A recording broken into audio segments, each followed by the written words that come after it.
travaille pour le studio qui s'appelle Illumination Studio Paris, qui crée l'image des films d'animation que peut-être certains d'entre vous ont vus. Les plus connus que je peux citer sont Moi Moche et Méchant, Les Mignons, Comme des Bêtes, Le Grinch, Tous en scène, voilà. C'est un studio qui travaille avec Universal, même comme cast au-dessus d'eux, aux États-Unis. Ce sont des partenariats américains et l'ensemble de l'image est fabriqué en France et l'ensemble du son est enregistré dans d'autres pays. Ça peut être l'Angleterre ou les États-Unis. Voilà en gros. Mon travail personnel au sein du studio, je vous le montrerai par la suite, il va être de suivre plusieurs départements sur l'aspect technique des choses, donc des outils qu'on utilise au sein du studio. Et au-delà de cet aspect technique, il y a aussi le côté artistique, et donc j'interviens pour la création des foules de personnages. Ici, par exemple, nous sommes une foule, vous êtes une foule, et mon travail sera de composer dans un univers informatique cette foule-là, de générer cette foule et de faire en sorte qu'elle se comporte de la manière que le réalisateur souhaite. C'est-à-dire que si la foule doit se déplacer, il faut qu'elle se déplace comme il le souhaite. Si elle doit attraper quelque chose ou faire des choses dictées par le réalisateur, eh bien je dois adapter ces personnages-là.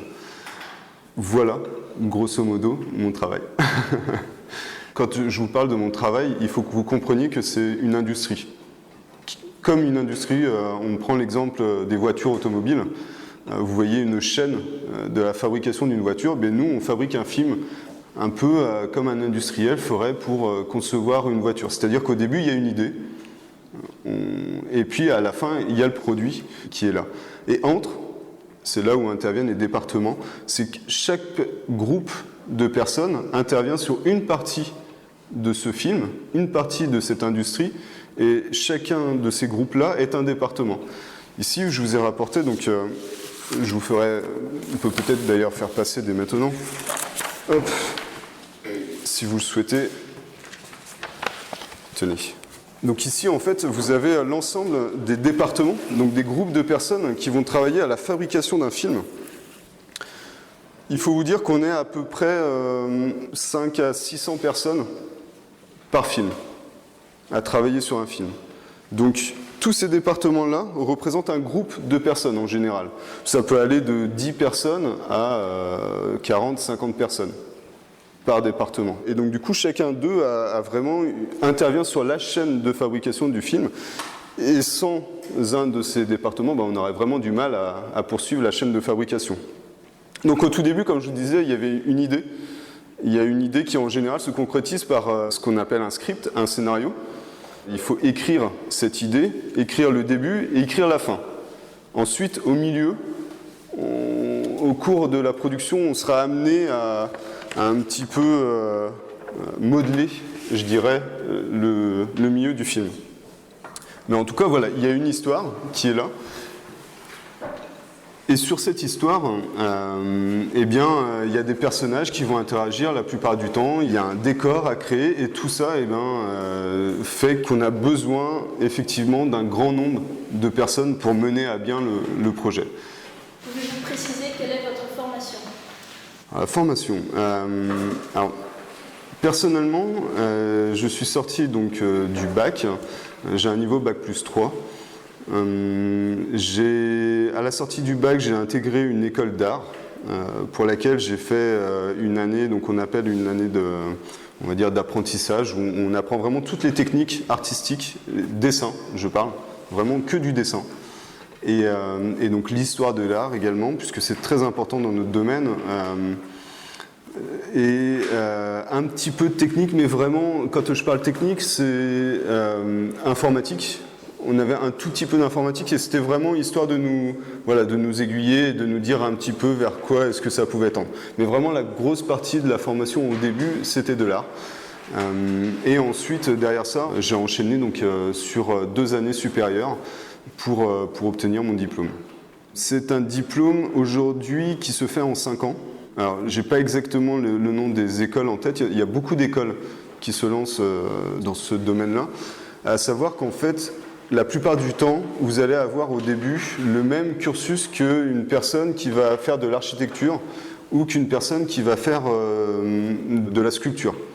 Même j'avais des étudiants en mode design, aussi bien objet que mode vêtements, vestimentaire.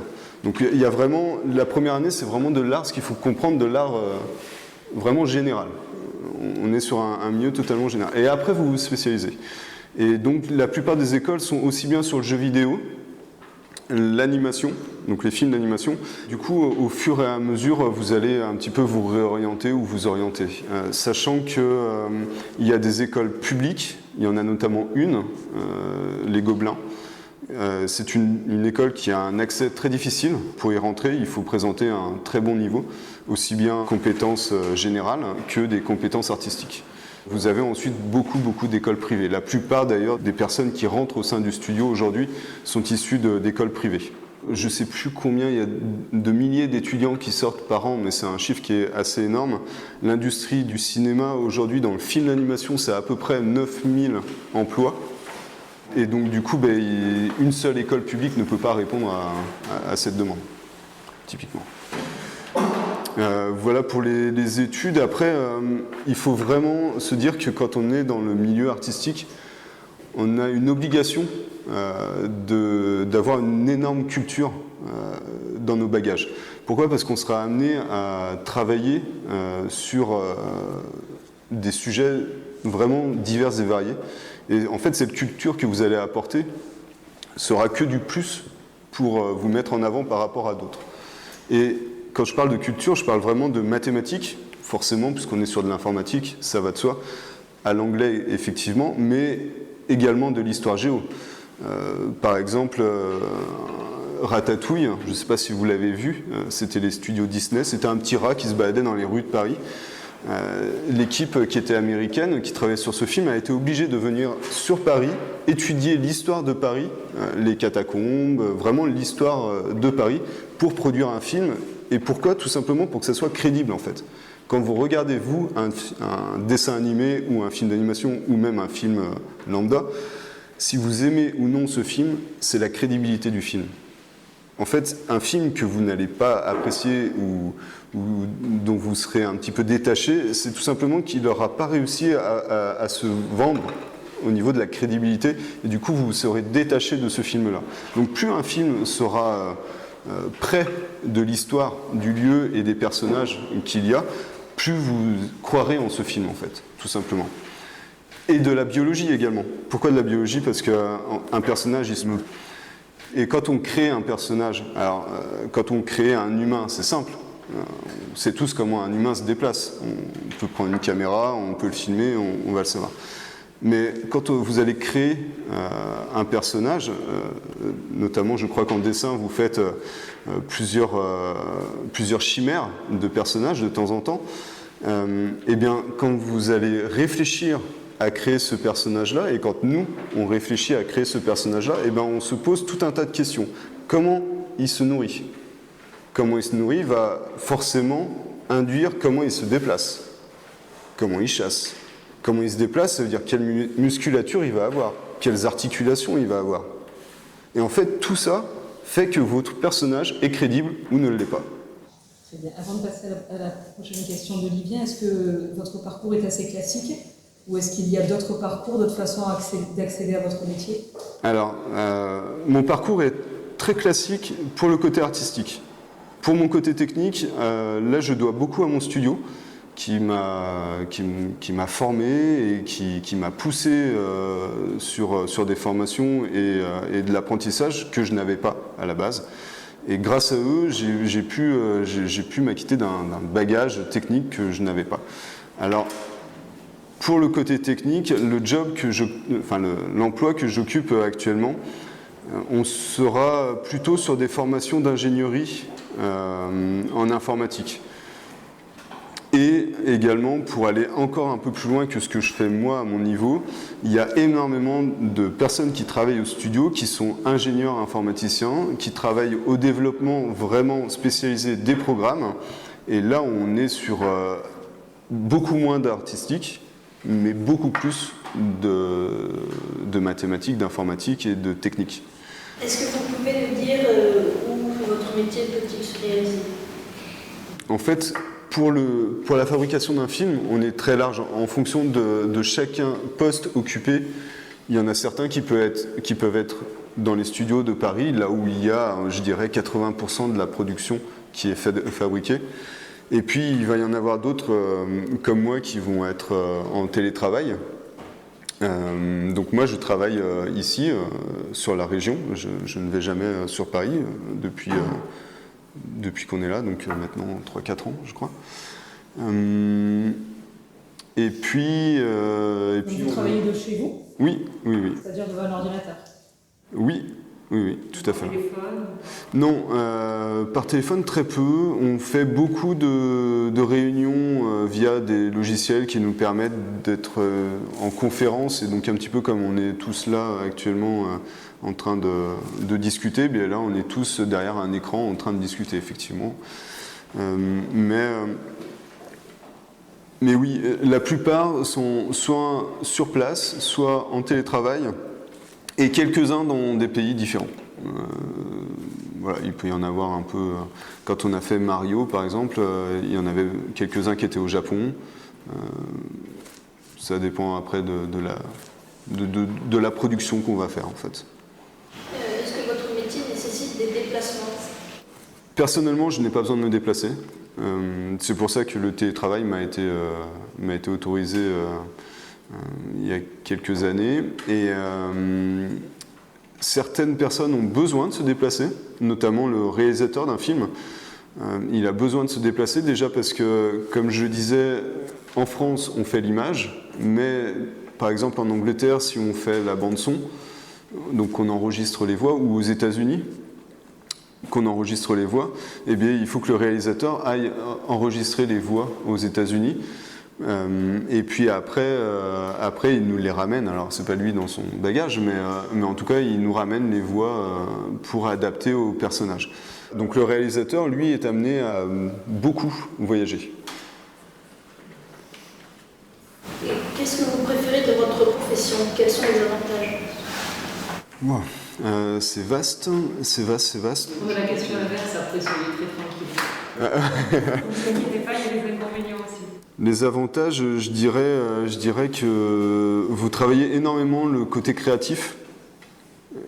Et du coup, vous évitez de tomber dans la redondance, dans des choses qui sont trop cycliques. Et du coup, comme je vous disais tout à l'heure, on est dans une industrie, mais dans une industrie qui change tous les 2 ans. C'est-à-dire que notre chaîne, elle est valable pendant 1 an et demi.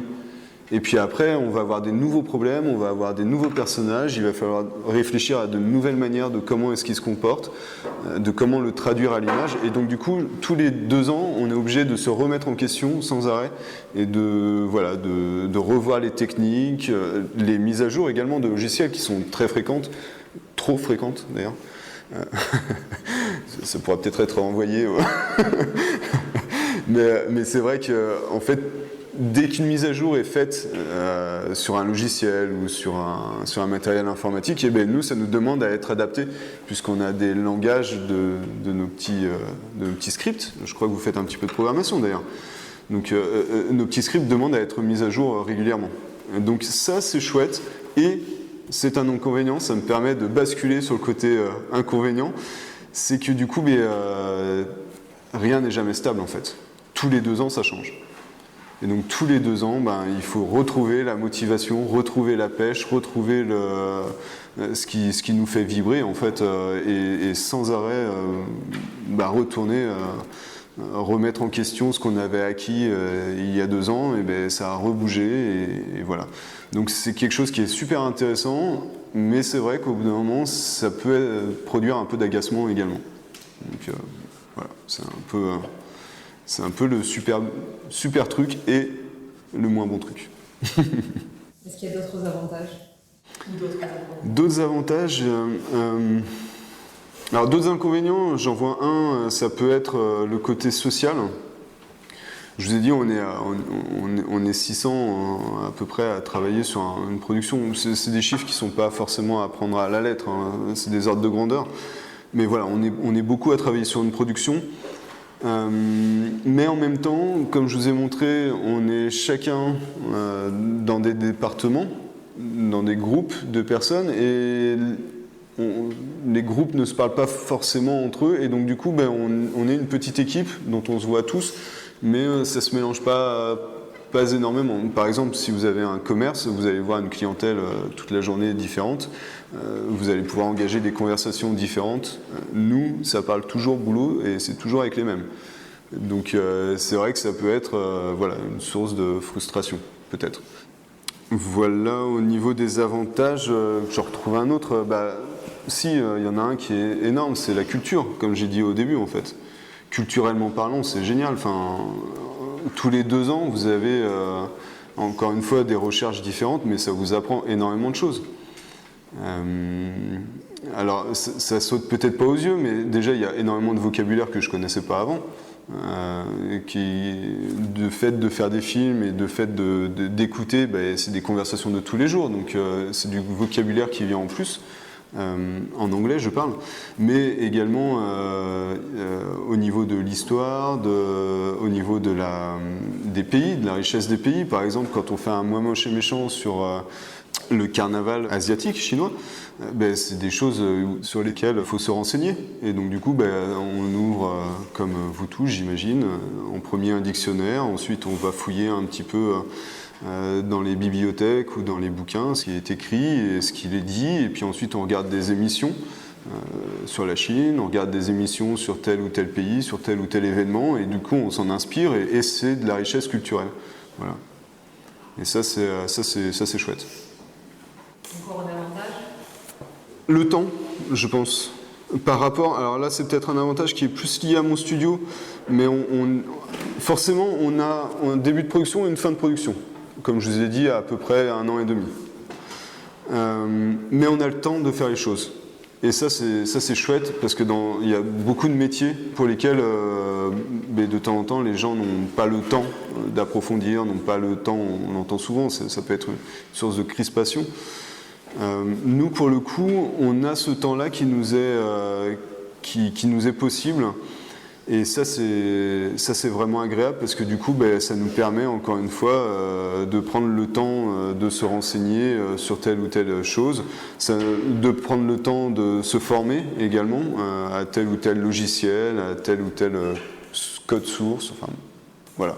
Je dirais avoir un petit peu de temps dans notre boulot, ça c'est vraiment un autre bel avantage. Mais ça c'est un peu propre à notre studio. On n'est pas beaucoup de gros studios. Déjà en France, on est un des seuls. Dans le monde, il n'y en a pas non plus énormément qui emploient autant de personnes et qui créent des films comme nous. Et ça nous permet justement d'avoir cette capacité-là. Est-ce que vous pouvez nous donner une fourchette de votre salaire ? Oui, alors quand j'ai commencé au tout début, pour vous donner aussi une évolution, j'ai commencé il y a un peu moins de 20 ans, entre 15 et 20 ans, ça doit faire 17 ans que je travaille dans ce milieu. J'ai commencé à 120 € jour. C'est une autre particularité, j'en profite, on est payé à la journée de travail. On a un contrat de travail qui s'appelle contrat intermittent du spectacle, et donc du coup on n'a pas un salaire, alors on a un salaire mensuel, puisqu'à la fin du mois ils font un compte, mais c'est un autre contrat que vous pourrez rencontrer par la suite. Et donc actuellement je suis plus au-dessus des 300 € au jour. Et après, en termes d'évolution, au niveau de mon travail, il a énormément évolué. C'est-à-dire qu'au début, entre ce que je faisais avant et ce que je fais aujourd'hui, ça n'a plus rien à voir. Et ce que je peux faire demain, il n'y a pas non plus... je ne vais pas dire que je suis arrivé tout en haut de ce que je peux faire, mais je ne vais pas réévoluer comme j'ai évolué là en 17 ans. Je ne vais pas faire la même chose dans les 15 prochaines années, ça c'est sûr. L'évolution a été grande parce que le studio a eu une très grande évolution. J'ai commencé au sein du studio, on était je crois, une 80. Aujourd'hui, on est plus de 1000. Donc l'évolution a été énorme en 15 ans. Et par rapport aux autres salaires, je dirais que la fourchette basse, c'est à peu près celle que j'ai donnée. Quand vous commencez et que vous débutez dans le milieu, on est aux alentours de 110 €, je pense à peu près, à la journée. Donc si vous voulez savoir au mois, vous multipliez par 20 à 22 à peu près. Et la fourchette haute, faut que je demande à mon patron. Je suis pas sûr qu'il va me la donner. C'est dépendant de l'expérience, majoritairement. Alors, là, je peux vous parler uniquement d'un point de vue personnel. Je ne pourrais pas parler d'une manière générale, mais personnellement, oui, c'est l'expérience qui a poussé mon salaire. C'est le fait que je me suis formé au sein du studio, c'est le fait que je me suis investi dans le studio. Pour vous donner un ordre d'idée, la première année où j'ai travaillé au sein du studio, je crois que mes heures de travail, c'était 10 heures le matin, super, jusqu'à 2 heures du soir, enfin du matin d'après. Pendant 1 an, c'était ça, pour sortir un film qui était très compliqué, qui a budgétairement parlant, qui a coûté très cher au studio et ils ne savaient pas trop si on allait... Et puis au final, c'est le film qui nous a fait connaître aux Américains et grâce à ça, ils sont venus avec Moi Moche et Méchant. Donc voilà. Je pense que ça peut être un des conseils que moi, personnellement, je peux vous donner, c'est de vous investir dans ce que vous faites en fait. Clairement, ça vous sera un jour ou l'autre, vous aurez la récompense, c'est sûr, en quoi que ce soit. Juste une question qui est peut-être sous-entendue, mais est-ce qu'il y a des avantages en nature? Des avantages en nature, alors concrètement, il y en a un, certes, qu'on a depuis toujours au studio, et je crois que c'est le directeur un peu qui insiste là-dessus. Ça a été les places de cinéma. Typiquement, on a nos places de cinéma pour vraiment pas cher. Et une autre chose que je ne peux qu'applaudir pour le studio, c'est le studio met à disposition, un peu comme vous l'avez peut-être entendu chez d'autres grandes succursales, on a des salles de repos, on a des massages, on a des petits déjeuners. Alors moi, j'ai rien de tout ça du coup, je suis en télétravail. Mais quand j'étais au studio, on avait voilà, la possibilité d'avoir accès à tous ces avantages. Voilà. Quelles sont les qualités essentielles des professionnels de votre branche? C'est délicat de répondre pour tout le monde, mais je pense que les qualités indéniables, ce sera la soif d'apprentissage, l'autonomie. Ça, c'est très important parce que c'est ce qui va vous faire évoluer dans la plupart des entreprises d'ailleurs, je pense. Si de vous-même, vous allez chercher à acquérir des compétences, c'est sûr que ça peut être qu'un plus, quoi. Est-ce qu'il y a d'autres choses au niveau des qualités essentielles? Une créativité quand même, je suppose. Oui, mais... Alors, oui, la créativité... Après... c'est une qualité où, c'est difficile de l'exprimer. C'est un peu comme le dessin. On me demande souvent, pour moi, ah oui, mais il faut être bon en dessin. Ou alors, oui, mais il faut être créatif. Ça s'apprend, clairement. La créativité s'apprend. Le dessin s'apprend. Si vous ne savez pas dessiner, il ne faut pas vous dire, je serais incapable de faire un personnage ou d'exprimer ce que je ressens. Non, c'est pas vrai. Il y a des techniques qui existent et vous apprendrez à le faire. Moi, je savais pas dessiner, clairement. Alors, je suis pas très bon en dessin, même maintenant. Mais en tout cas, ça s'apprend. Pourquoi je dis que ça s'apprend? Parce qu'en fait, dans beaucoup de domaines, peut-être que c'est un mot que vous avez déjà entendu, c'est le brainstorming. Ça veut dire quoi? C'est un mot une expression plutôt, qui est là pour vous dire qu'en fait, tout ce que vous pensez à un instant, vous l'écrivez. D'accord? On vous donne une idée, un projet, où vous vous dites, il faudrait que je pense à faire quelque chose, et vous prenez une feuille, et puis vous commencez à écrire ce qui vous vient dans la tête. Et petit à petit, en fait, plus vous allez écrire des choses qui vous viennent dans la tête, plus vous allez en avoir. Et puis plus au bout d'un moment, vous allez avoir un schéma qui va commencer à se former, sans même que vous y ayez pensé avant, en fait. Et donc du coup, cette créativité-là, vous allez l'acquérir, et petit à petit, vous allez mettre en place des... Alors, ça c'est une formation, et je n'irai pas jusqu'au bout de cette formation aujourd'hui, mais petit à petit, vous allez mettre en place des schémas créatifs, en fait, et vous serez totalement capable, alors qu'avant, vous pensiez peut-être ne pas l'être. Mais en tout cas, la créativité s'apprend. Donc c'est pour ça que c'est une qualité, encore une fois, qui s'apprend. Ouais. C'est difficile de dire... et vous l'apprendrez. En école d'art, vous l'apprendrez dans ces formations-là. Avec quel autre corps de métier vous travaillez? Moi, je travaille beaucoup avec les développeurs informatiques. Moi-même, je ne suis pas un développeur. D'accord ? Je crée des petits programmes, mais je ne suis pas développeur. Un développeur, ça va être une personne qui va vraiment créer un programme de A à Z. C'est-à-dire que vous allez, je sais pas, vous avez un problème de comptabilité, vous voulez être capable sur l'ordinateur de rentrer tout un carnet de commandes et un carnet de recettes. Et ben la personne qui va programmer, le programmeur, sera capable de vous créer ce petit programme-là. Moi, tout ce que je peux faire, entre guillemets, c'est dire, avec son programme, faire des petits scripts qui vont accélérer le processus, qui vont dire, oui, c'est une fois que tu as rempli cette colonne, tac, tac, tu multiplies, tu divises, et puis tu as la réponse rapidement. Donc ça, c'est une sous-catégorie de développeurs, en fait. Donc, toutes les semaines, je discute avec des développeurs.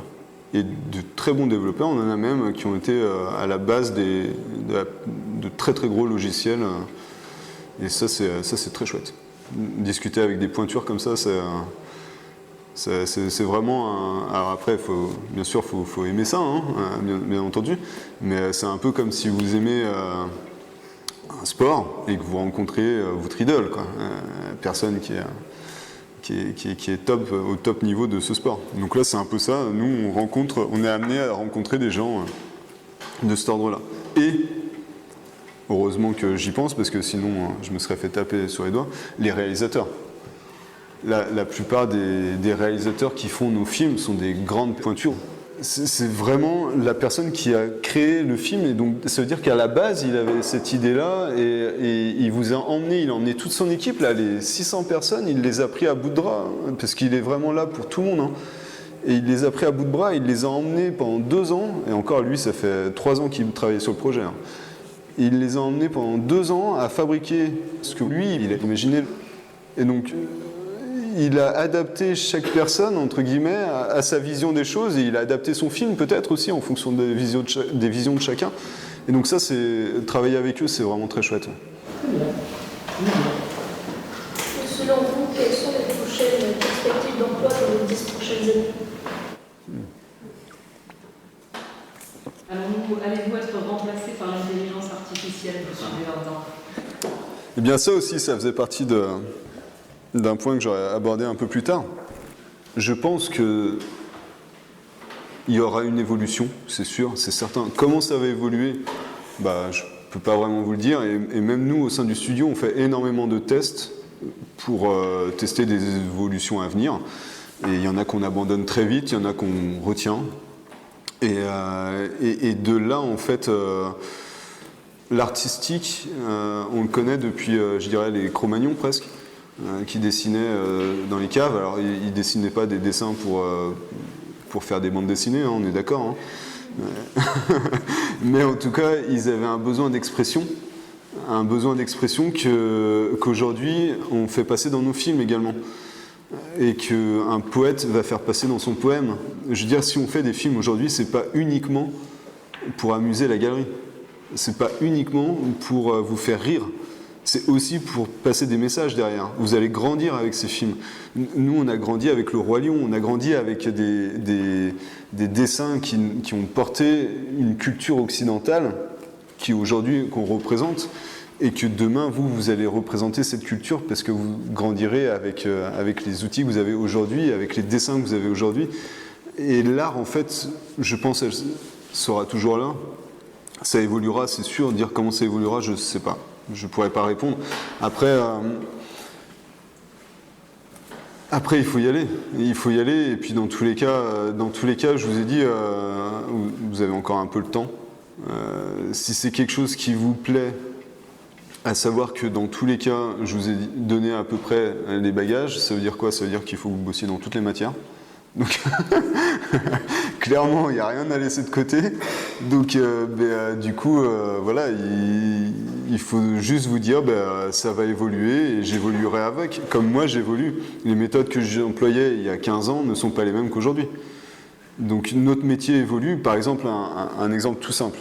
La 3D avec les lunettes. Alors, nous, on appelle ça la stéréoscopie. Ça veut dire un personnage qui sort de la télé quand on met les lunettes. Vous voyez à peu près ce que je veux dire?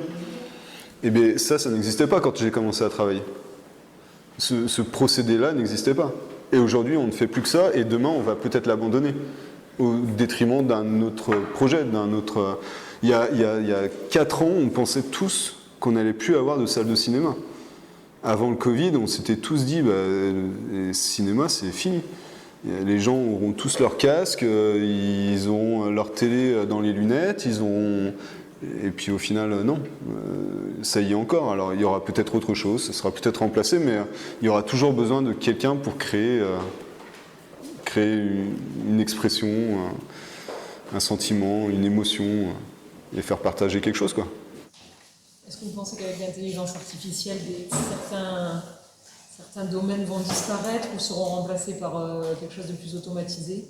C'est certain que ça vienne à évoluer, mais heureusement. Et il ne faut pas en avoir peur. Hein. Je pense, en tout cas, il ne faut pas en avoir peur. Et je rentrerai peut-être un peu plus dans le détail tout à l'heure, mais c'est des outils.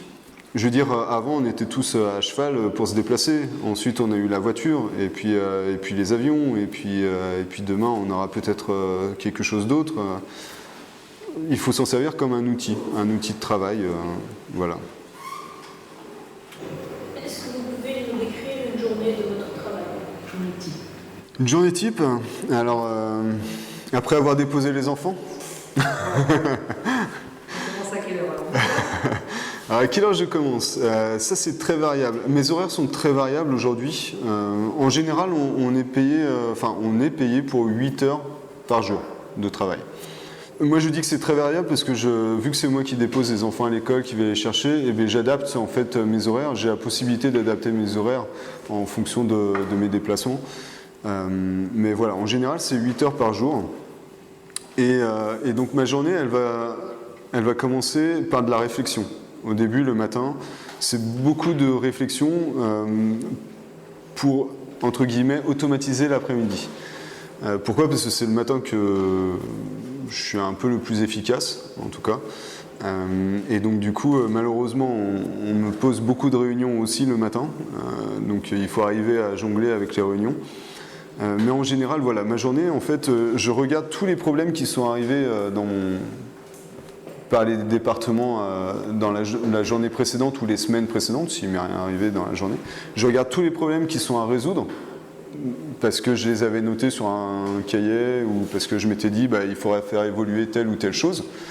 Une fois que j'ai repris tous ces problèmes-là, je commence à fouiller tout simplement ces problèmes, à aller comprendre pourquoi est-ce que ça s'est produit, comment est-ce que ça s'est produit et comment les résoudre. Et après, l'après-midi, c'est là où je résous les problèmes. Donc, si une personne est venue le matin, par exemple, pour me dire j'ai tel souci sur ma scène, est-ce que vous pouvez me trouver une solution? C'est l'après-midi que je vais le dépanner. Le matin, en général, je le fais attendre, si c'est pas urgent, bien entendu. Mais le matin, je lui dis je regarderai ça cet après-midi. Pourquoi? Parce que en fait, le matin, j'ai vraiment besoin de poser tous ces soucis. Et l'après-midi, je suis vraiment comme un automate où j'ai toute ma liste de problèmes. Je sais normalement comment les résoudre et je les résous à ce moment-là. Mais il y a des problèmes effectivement qui vont me prendre un mois ou deux à être résolus. Et pareil, par exemple, quand je crée un plan de foule, donc un plan de foule, c'est par exemple une foule de mignons qui courent. Et il y a certains plans qui peuvent me prendre presque 3 semaines à être faits, 3 voire même 1 mois pour certains. Donc, et en général, les outils qu'il m'a fallu pour faire ces plans-là m'ont aussi pris du temps à être conçus. Donc voilà, en gros, si je suis sur de la résolution artistique, bah là j'ai pas de, je fais abstraction de tout ce qui est problème technique. Donc là, on est vraiment en période de production. Et donc là, je suis pas du tout sur les problèmes, je suis vraiment en train de créer du contenu, de créer des plans, de créer de la figuration. Et donc là, tout ce qui est artistique, tout ce qui est technique, pardon, c'est mis sur le côté, hormis s'il y a un département qui a un problème urgent. Et dans ce cas-là, il faut que j'intervienne. Mais sinon, je n'en prends pas note. Et à l'inverse, quand je suis vraiment que sur le technique, le côté artistique, c'est presque que de la recherche, le matin.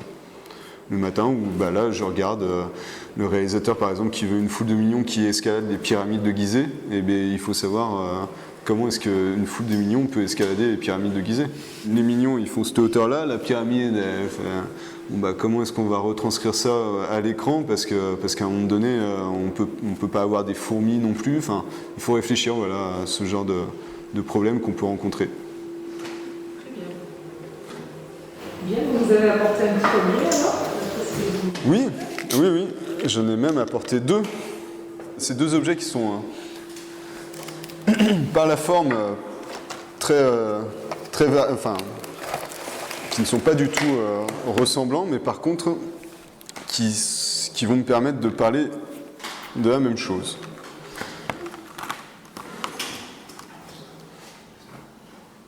Vous voyez un peu tous, vous voulez que je lève ? À droite, ça devrait aller quand même. Bon, ici, vous savez ce que c'est ? Ouais, c'est une tablette graphique. Une tablette graphique où on dessine avec ce petit stylo. On dessine sur notre écran. Et en fait, je vous ai amené ça parce que depuis tout à l'heure, je vous parle un peu de dessin et du côté artistique, et en même temps, je suis sur informatique. Et du coup, vous devez vous demander un peu comment est-ce qu'on passe de l'un à l'autre et pourquoi est-ce qu'on est passé de l'un à l'autre, et c'est de là aussi que va venir cette petite ampoule. En fait, donc au début, on est d'accord, c'était du dessin animé. Du dessin animé, ça veut dire quoi ? Ça veut dire qu'on dessinait une image, puis on dessinait une autre image, et en retournant les images, l'animation se créait. Donc ça va me permettre de venir parler de ce schéma. On a une animation, et ça peut être très sympa à faire chez vous. Vous voulez reproduire une balle qui se déplace, d'accord ? Pour une balle, un cercle. Là, ici, j'ai pris l'exemple d'un cercle, d'accord ? Vous voulez que, au début, cette balle, elle est ici, vous voulez la voir ici, et puis vous voulez en fait que ce soit un film. Donc ça veut dire que vous voulez petit à petit que la balle, elle se déplace, d'accord ? Donc vous prenez un cahier, vous réservez un petit coin, et sur ce petit coin, vous faites un cercle, et puis vous tournez la page, et puis ce cercle-là, vous le déplacez un petit peu plus haut, d'accord ? Hop, et puis vous retournez une autre page, hop, vous déplacez ce cercle, ainsi de suite, et puis après, une fois que vous avez fait, par exemple, 24 pages, vous prenez votre cahier et puis vous faites défiler les pages. Vous savez, quand vous cherchez une page, le numéro d'une page, vous les faites défiler jusqu'à tac, vous avez trouvé la bonne. Et vous faites la même chose, et là vous allez voir en fait que ce cercle il va se déplacer, parce que votre cerveau en fait aura compris, il aura interprété plutôt le déplacement d'un cercle dans un espace 2D. D'accord ?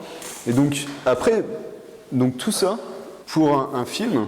Un dessin animé comme Le Roi Lion ou ce qu'on veut, il y avait une personne qui dessinait un lion qui se déplaçait, il se déplaçait d'une certaine manière, et donc pour comprendre ça, il fallait dessiner le lion à un point de départ et à un point d'arrivée, et entre, il faut bien qu'on comprenne qu'est-ce qui s'est passé entre ce point de départ et ce point d'arrivée.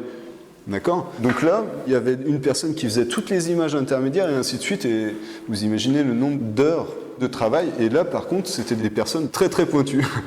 L'art, clairement, le dessin, il fallait être très très bon. D'accord ?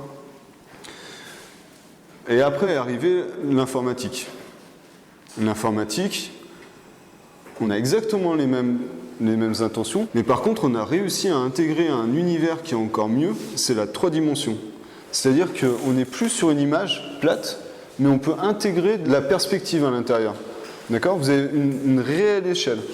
Et donc là, du coup, ça nous a offert de nouvelles possibilités. Et en plus de ça, on s'est aperçu qu'à l'aide de nos petits programmes, on gagnait beaucoup de temps. Et donc, du coup, on était capable d'avoir des plans beaucoup plus riches, faits en moins de temps. Et également, il était beaucoup plus facile de former des gens sur l'informatique que sur le dessin. Ça prenait bien moins de temps, puisqu'avant, peut-être que si vous étudiez l'art, vous allez vous apercevoir qu'il y a des artistes, des peintres qui ont passé des décennies avec leur maître pour apprendre la peinture et pour apprendre à dessiner correctement. Bon, bah, là, c'était un peu pareil. Il y avait des gens qui passaient des années et des années avec des très grands artistes pour faire des films, des dessins animés. Et donc le film d'animation, c'était un peu plus ouvert. C'était plus de la technique, un petit peu moins d'artistique, de dessin. Et donc du coup, ça offrait la possibilité à beaucoup plus de personnes de venir travailler. Et donc l'industrie du film d'animation était là. Et donc on a réussi à faire ces mouvements-là beaucoup plus facilement. Mais, et c'est ce qu'aujourd'hui des réalisateurs peuvent... des indications qu'ils peuvent nous donner, c'est qu'en fait on arrive à reproduire tellement la réalité qu'on perd du côté artistique.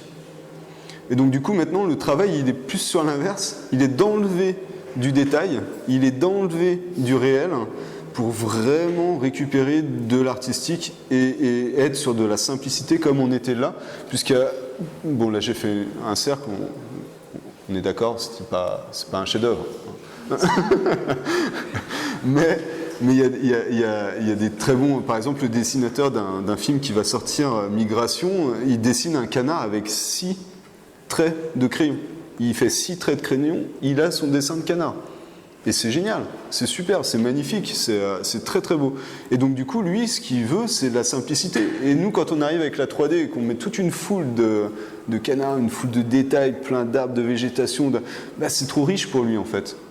Pour le message qu'il veut faire passer. Donc du coup, il va nous demander d'enlever un petit peu de ci, un peu de ça, d'avoir des lumières qui vont atténuer. Et de là, en fait, va venir également l'intelligence artificielle, comme on l'appelle. Et aujourd'hui, tout ce boulot de réduire ci, de réduire ça, d'avoir des programmes un peu plus rapides, un peu moins... Et donc, en fait, grâce à ce dont on peut appeler l'intelligence artificielle, en tout cas grâce à des automatismes, des automates, ils vont être capables de nous donner des raccourcis d'une manière beaucoup plus rapide que ce que nous, on était capable de le faire. Alors, je vous ai apporté l'ampoule. Pourquoi ? Parce que vous savez combien d'énergie ça consomme ? Une ampoule à peu près ? On est à peu près à 20 watts. D'accord ? Vous savez, votre cerveau, combien d'énergie il consomme à peu près ? Non, 20 watts. Vous savez, un ordinateur, à peu près combien ça consomme ? Un super ordinateur, un ordinateur super. Combien ? Alors 2000 c'est bon, mais c'est 2000 mégawatts. Donc, comment ? La puissance, en fait, la puissance que consomme ces supercalculateurs, donc là je vous parle de numéro 1 des supercalculateurs, et une ampoule et votre cerveau, c'est à peu près la même chose. Ça veut dire quoi ? Et votre corps, c'est à peu près, je crois, l'ensemble de votre corps, c'est à peu près 300 watts, il me semble, quelque chose comme ça. Ça veut dire quoi ? Ça veut dire que vous ne serez jamais remplacé par l'informatique. Vous êtes beaucoup trop économe. C'est impossible d'être remplacé par l'informatique, ça consomme beaucoup trop. C'est ce que vous faites, toute l'énergie et tout ce que vous êtes capable de faire, tous vos cerveaux, votre acuité, votre créativité, tout ça en fait, c'est presque, enfin c'est irremplaçable, voilà. Et donc du coup, vous aurez des outils de plus en plus pointus, c'est sûr. Une intelligence artificielle, comme on la nomme, elle sera de plus en plus précise, elle va nous permettre de faire de plus en plus de choses, certainement. Mais il faudra toujours des opérateurs qui seront capables de diriger ces automates. Et ça sera vous. Et un automate ne sera pas capable de prendre ce genre de décision-là. En tout cas, je ne conçois pas aujourd'hui. Peut-être que ça le sera un jour, hein, mais aujourd'hui, ça me semble très délicat. D'accord, écoutez, c'est parfait. Je pense qu'on peut applaudir avant les questions, M. Bellantin. Merci beaucoup. Pourquoi vous choisissez ce métier? Bonne question. Pourquoi j'ai choisi ce métier? Eh bien, j'étais en train de passer mon baccalauréat. J'étais pas parti pour être un excellent élève, hein, avoir d'excellentes notes au baccalauréat. Et puis j'ai fait un stage d'animation qui était organisé par la ville où j'étais élevé par mes parents, et d'une semaine. Et j'ai vraiment eu le déclic pour ce que je faisais. Et du coup, je me suis renseigné et mes parents m'ont dit « Ok, mais le bac, faut l'assurer. » Et voilà. Combien pour un film environ? Est-ce que ça coûte à produire? Oui. Je sais combien nous, on vend la fabrication de l'image de nos films, et c'est de l'ordre de 80 millions. 80 millions pour fabriquer l'image d'un film. Et je parle vraiment que d'image. Hein. Vous rajoutez pratiquement autant de marketing et pratiquement autant de musique et de voix, enfin tout ce qui est son. Et c'est vraiment valable, ces chiffres-là, que pour le film d'animation. Et pour notre partie, puisque Pixar, eux, ils étaient à plus de 200 millions. Et je crois qu'il y a certains films, par exemple Avatar, je sais plus, je trouve que c'était énorme le coût investi. Ouais, on est sur des centaines de millions aussi. Quel est votre film préféré, enfin, auquel vous avez participé? Alors, vous m'auriez posé cette question avant Mario, j'aurais dit Tous en scène, puisque le réalisateur est une personne fantastique. Travailler avec lui, c'était vraiment des émotions, et puis il savait parler aux gens, tout le monde, enfin il s'impliquait vraiment dans son film. Je pense que c'est ma plus grande aventure. Bon, après il y a eu Mario, et effectivement, ayant joué au jeu Mario, arriver à produire un film Mario, c'est quand même quelque chose, quoi. Là, actuellement, vous pouvez nous parler de ce que vous produisez ou c'est top secret? Oui, non, alors je peux pas parler de certains projets, mais je peux parler des... La caméra. Si vous voulez Non. Mais alors là, actuellement, au sein du studio, on est en train de finir Moi Moche et Méchant 4. Vous allez avoir un film dont j'ai parlé tout à l'heure, Migration, qui va sortir pour Noël. C'est sur la migration de canards entre les États-Unis et la Jamaïque. Et il leur arrive plein d'aventures complètement déjantées. Là, actuellement, pour vous faire un peu languir, on a à peu près 7 années de films en production. Est-ce que vos enfants retrouvent tous les films dans lesquels vous avez travaillé dessus? Dans lesquels vous avez travaillé? Est-ce qu'ils les voient? Est-ce qu'ils sont obligés de les voir? Ils n'ont pas le droit de regarder des Disney. Non, je plaisante. Non, je plaisante, bien sûr. Oui, je pense qu'ils les ont tous vus. Votre dessin animé préféré d'enfant? Difficile de dire. Je dirais que Le Roi Lion est celui certainement qui m'a touché le plus. Maintenant, je pense que émotionnellement parlant, c'est même pas un dessin animé, c'est L'Ours. En fait, c'est un film de nature et découverte un petit peu. Enfin, c'est là où j'ai compris qu'un film peut vraiment faire passer des messages et des émotions. Et j'étais en larmes devant le film. Et quand on travaille sur des films, qu'on essaye un peu de s'appliquer, de dire on a des émotions à donner, on a des sentiments à partager et des messages également à partager. Et c'est vrai que quand on en arrive à là, à savoir que ces messages et ces émotions sont passées, bah c'est ce qui peut arriver de mieux à un réalisateur, je pense. Bon, il y a le budget,